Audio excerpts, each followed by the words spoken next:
Hey guys, Jay here. Welcome to another cosplay, not tutorial, I guess. This is a walkthrough or something. Anyway, this is my Evoker from Persona 3. This is 3D printed. I'll talk about everything I do in the video, but just know that the place you can get this ordered, I'll link this one down in the description so that you can get it if you want. And then you just follow everything that I do in the video. Speaking of which, I should probably shut up and get onto the video. Alright, so this comes in two halves. That's just how they printed it, which is better because previously I had one that was printed by one of my friends who 3D prints things for me. It turned out a little too big, or a lot too big actually. It's like double the size of this one. This is about the correct size. A little small, but it'll be fine. The other one was like huge and printed in like, it had the base, and then this was separate. This was one piece separate, but it was two bases like this, and then each of these detail pieces here on the handle, so like the grip and then the detail. So that was a lot more stuff, but this will be fine. I can work with this. So we're gonna first start off by sanding it. So I need to do this, and this is, I have no idea. I can't, this is the last of whatever this one is, and I don't know which grit it is, but it's whatever. So I'm gonna start by sanding with this. And I'm just going to go over everything.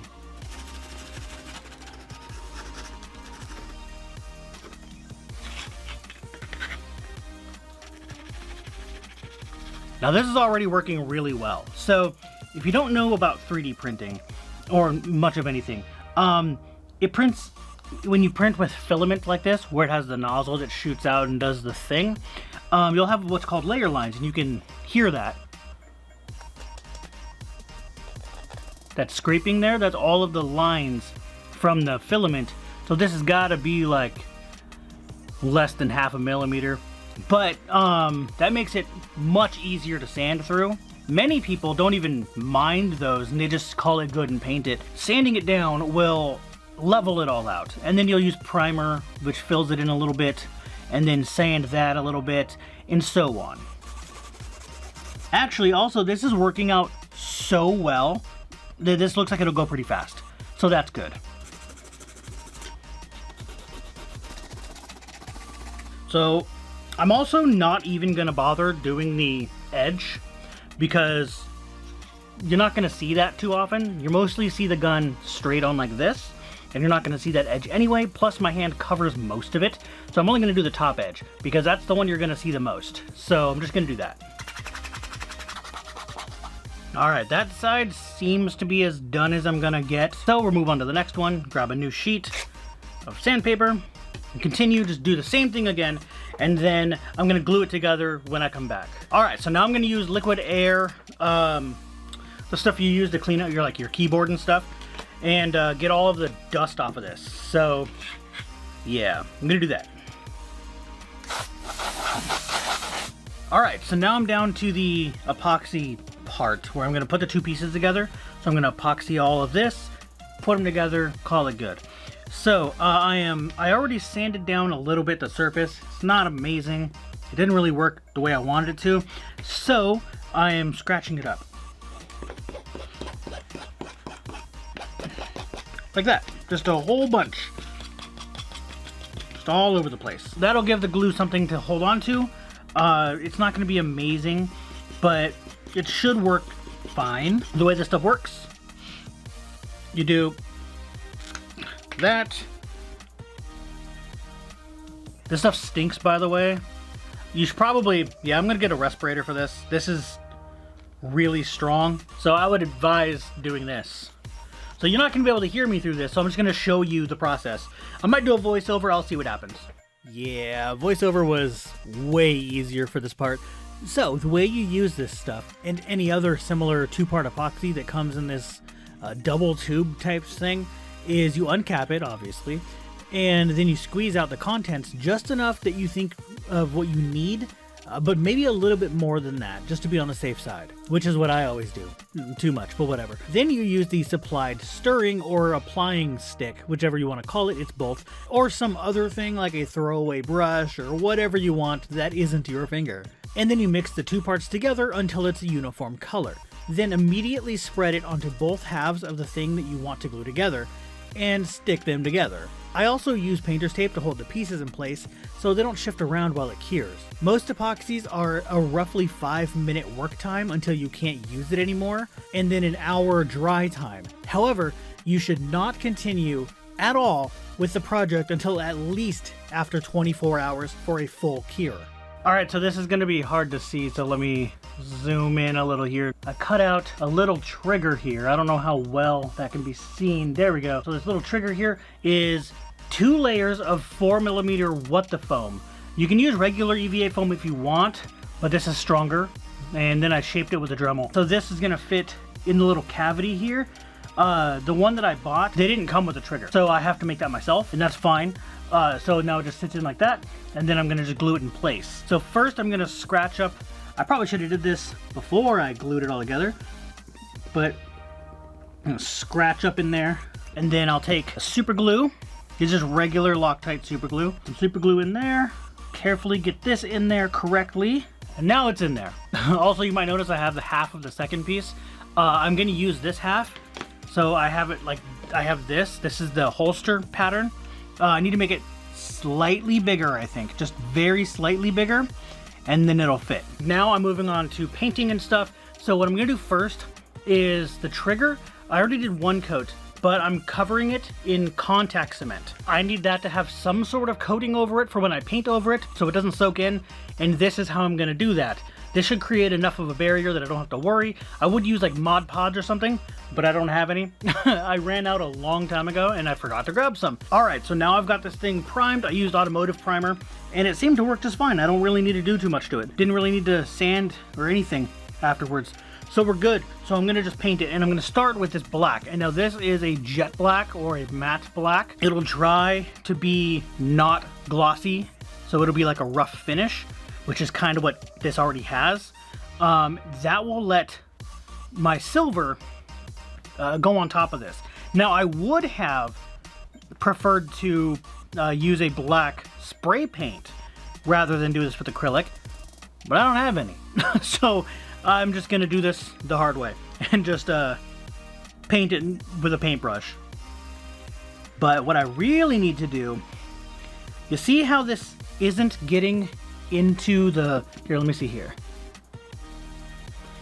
It's not getting into the letters down there. I need to get into the letters down there. So once I'm done with this, basically, I'm going to, or is that gonna work? Oh, it does work, sweet. I didn't think it was gonna work, but I guess stippling it works. I was afraid that it wasn't going to, or that it was gonna overfill it. I was going to use a thinner brush and detail in there. Looks like I don't gotta worry about that.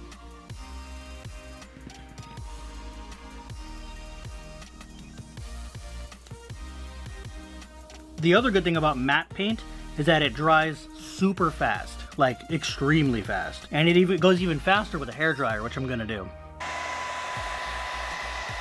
So as you can see, it's drying, it's nearly dry. There's a few wet spots where I pooled a little bit, and then some places where it just, maybe there was a little too much paint and it just didn't dry all the way yet with that. I'm gonna let this actually dry overnight because it is getting really late. Then tomorrow, it'll be like a second for you guys. I'm gonna come back, repaint this, let that dry, and just keep going until it looks the way I want. Do that on both sides, and then do it in a couple coats, however many you want. And then after that, I'll go over the silver. So now it's time for the silver paint, and I'm just gonna use this brush here and brush it all over it. But over the C's area here, I'm gonna be very careful to not get it inside the lettering or the little detail lines or anything like that. As well as, like, in here, there's lines here. I don't want to, it's hard to see on there. I guarantee you can't see it, but there's lines here. So I'm going to just go like across it very lightly, and that'll just hit the tops of it. So I don't want to get inside the little creases there, or the crevices, or whatever you want to call that. Like this. I'm going extremely light here. And this is going to take a few coats to get it the correct color, but you can see what I'm doing here. And now, I don't even know how well you can see it, but you can probably see it better there. If you can see this, you can see I'm not getting inside the letters there so that they're prominent and the darkness is inside them. It's almost like dry brushing, but it's not at the same time. You're just being super careful. So, yeah, I had to go outside and spray paint the whole thing. So what I did was I repainted the whole thing black over the silver that I had on there that I'd painted just a minute ago, and used silver spray paint. Now, that means that the lettering here obviously is not going to be all that visible. It kind of is, but it also kind of isn't. And the silver didn't cover all too well, but I'm gonna do something else. I'm gonna check and see if I use this silver over this silver, if it's a huge difference. Because if it's not a huge difference, I can use a toothpick and get the black into the little areas, and then just cover up the spillover and see if that works. But I have to do this in an inconspicuous place, like in the back. So I have to see if it'll match this color or not. So let's do that. Looks like it kind of matches pretty well, actually. So that could be good. So I'm gonna try and do this very carefully and dip that in there. This is gonna take, I just put my hand back in that silver that I just put on there. I don't know how I managed to do that, but okay. Anyway, I'm going to do this and very carefully paint it in with a toothpick. And it so far isn't spilling over, which is nice.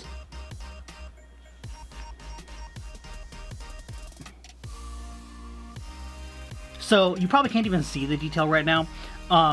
Here we go. Let's do this half of one that isn't painted. You can see this detail here. There's the grip, which is black, and then you have this little detail here that looks like it's screwed on, and which it's supposed to be in the game. And then this centerpiece. That centerpiece isn't supposed to jut out like that. It's actually like a vial of something, and it glows. But we're not doing that. But this model has it lifted up. I could have asked for it to not be there or something. It's not a big deal. No one's gonna see it in my hand anyway. But that gold part, I'm gonna be painting with gold, and then the blue part with blue. I'm gonna use the blow dryer again and dry it off, go back over it a few more times, and then go back over the black that I want to stay black, and then go back over the center that I also want to turn back into black, so I can put the blue on it and it'll be all uniform. And then you just do that on the other side. And that's the entire gun, honestly. So I'll just come back when I start the blue so I can show you that. Now I'm on to the blue. Yeah, this blue is really dark over this black. So I might have to do a couple coats. If I have to, which I might put a lighter blue over the top of this darker blue. Oh, light blue. That's even lighter. So I think I'll stick with light blue. Oh yeah, that shows up way better. So, yeah. So, I'm gonna go over it with this. Okay, I'm stupid. I just looked, just because I was like, wait a minute. Something looked correct about this. Why does this look correct? It is a lighter blue. It's not this darker color of blue. I'm so dumb. So I'm going to be taking this pool blue, which is matte, and going over this, see what I can do. I don't like this gloss, but I can't believe I didn't realize that it was actually a lighter blue. That is so close to the same color. It's just a little bit darker. Do I have any brushes left? I might have to go get a new brush. Also, pro tip, you might see me a lot doing this, putting my pinky down. It's stabilizing. That's a stabilization trick, especially if you have shaky hands like I do. It helps a whole lot to stop the shakiness. Perfect. I like that. I just have to go back over the gold a little bit where the spillover happened, and that's done.